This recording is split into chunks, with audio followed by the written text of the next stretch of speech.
Hey everyone, and welcome to today's Explainer. I am absolutely thrilled to have you here because today we're taking a fascinating look at the art and really the science of raising a child.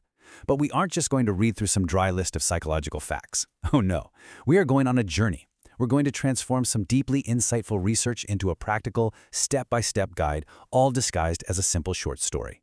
We're going to walk through a single, completely typical day in the life of a parent and a child, and by following this day from morning to night, you're going to see exactly how to apply these powerful parenting tips in real time.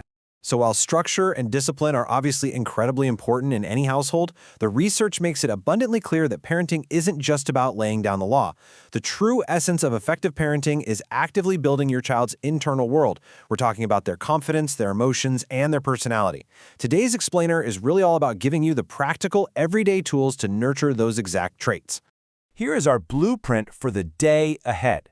We'll explore the journey of building emotions by hitting 4 major moments: active listening in the morning, correcting behavior during daytime accidents, staying calm and encouraging in the afternoon, and being the example at night. All of this ultimately leading to a strong and happy child. Let's get right into it with Section 1, the journey of building emotions. Which brings us to Step 1, active listening during the morning rush. Picture this. The sun is just coming up, the cereal is poured, you're trying to get ready, and your child suddenly tugs at your sleeve, absolutely desperate to share some rambling story about a dream they had.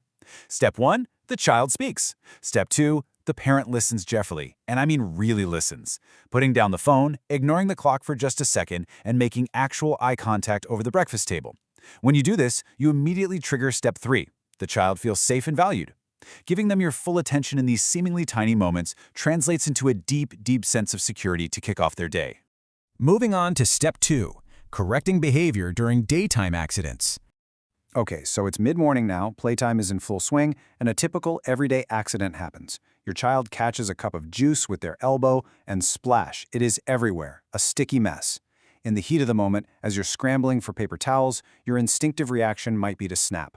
The words might just slip right out, "You are bad." Now look, it's a completely natural human reaction to stress, but psychologically, it is incredibly damaging. Because it doesn't just address the spilled juice, it attacks the child's very character. So here's the really interesting pivot. Instead of telling a child, "You are bad," which basically tells them their core identity is flawed, we need to shift the focus. Try saying, "This action was wrong." Or, in the case of our little juice disaster, spilling the juice was a mistake, we need to be more careful.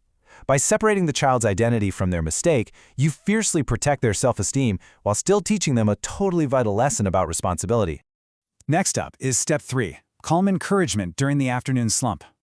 Fast forward to the mid-afternoon. Everyone is a little tired, the energy is dipping, and patience is wearing dangerously thin. The urge to raise your voice is strong, I know.